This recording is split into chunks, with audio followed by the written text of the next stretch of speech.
Hello, this is Christine Koetje-Balder, and this is the class entitled Forgiveness. This is such an essential principle and certainly a scriptural mandate as we look to marriages and allow for marriages to be healed. Forgiveness is unlocking the door to set someone free and realizing you were the prisoner.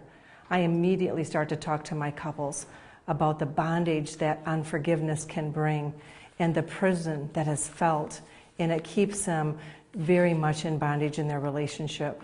How about looking at some biblical truth about forgiveness?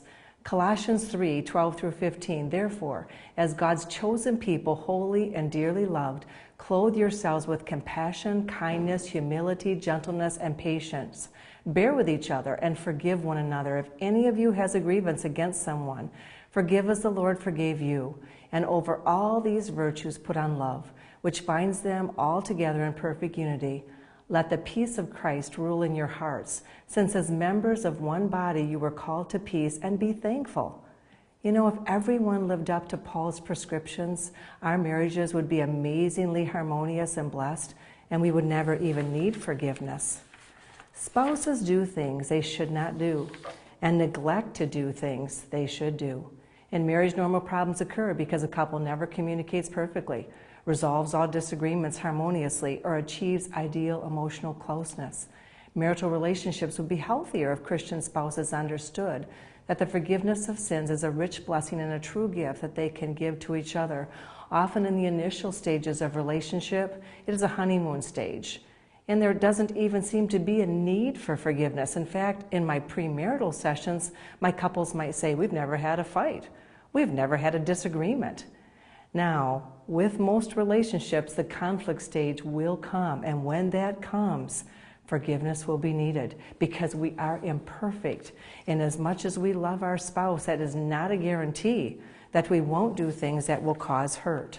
How about serious hurts? The most damaging wounds that marriages often suffer come within the context of what is supposed to be the safest place for one's heart, next to our relationship with God, and that is with our spouse. This is the tragic irony of being hurt by and hurting those who are loved most deeply.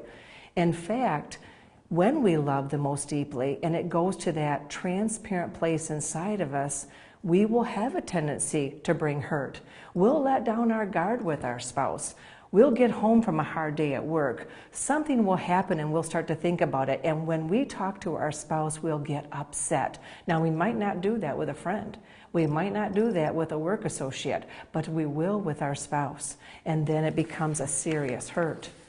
How about this chain analogy? That's what it looks like. It is actually like feeling chained up. I'll have couples that come in, and this is certainly not a premarital case, but for years they have held these resentments. It may have started even before their marriage where no forgiveness came. And this is exactly what it feels like. Offenses against us cause us hurt. We become bound to the offender by the bitterness we harbor in our heart. That bitterness actually sustains the hurt we feel. Mere separation cannot break this bondage. Only forgiveness can. Some people will say to me, I just won't see that person anymore. Or if they want to think about walking away from their spouse, I'm not going to talk to them anymore. But that doesn't bring release. The one who was offended then gives the offense, the hurt, the bitterness, and the offender to God. That is more what needs to be done in His perfect will for that person. The chain then will be released. Please, please, I say to my couples, how important that this is.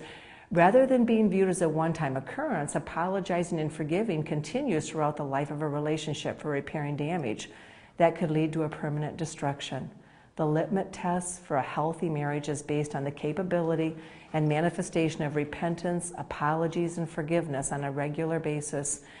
I truly can say that one of my best teachers for forgiveness was my father, my earthly father, who is now passed on. He was an amazing man, very much loved my mother, loved his children. It was my brother and I. And whenever something would bother him, he would say, okay, I got this off my chest. I needed to tell you, and I did not like this, and I am now going to give forgiveness, and we don't have to talk about it again. And it was amazing because I could feel that it was something that happened truly inside of him, and it didn't get brought up again. My oldest daughter, who at times would go stay with my father, And one time she brought a friend, and he had said to her a time frame that she needed to be in that evening, because at the time she was 15. And she broke curfew a bit, and my dad was a man that went to bed quite early, so she was thinking with her and her girlfriend that there would be no consequence for this. In fact, Grandpa would be sleeping and he wouldn't even realize that they came in past curfew. However, he felt upset because he knew he was responsible for his granddaughter and her friend that night. So she said when she walked in the house, there was a small kitchen light on, and he was sitting there in his robe, and his hair was like sticking up all over because he had just woke up and realized she wasn't home. And he said, my oldest daughter's name is Courtney, Courtney, I did talk about a curfew, and you have broken that curfew and my trust, and I need to let you know that I'm not happy about this, but I am willing to forgive you. I need you to tell Grandpa what happened. And she said even before she started to talk, he was already talking about forgiveness. And basically, she had just been up at the top of the hill. His house at the time was at the bottom of a hill, and they were just talking.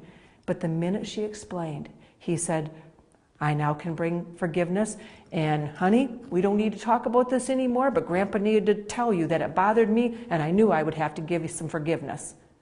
That set a precedent for my daughter as well, and how she started to view forgiveness. And even though this was about a grandfather or my father, this is absolutely essential. It took me into understanding to do work with marriages and with my couples as well. When wrongs or sins are not healed by prompt apologies and forgiveness, a couple may drift apart, experience relationship deterioration, and perhaps be in the danger of dissolution. So prompt is better, but I am going to talk a little bit soon about what happens if it doesn't happen, the forgiveness right away.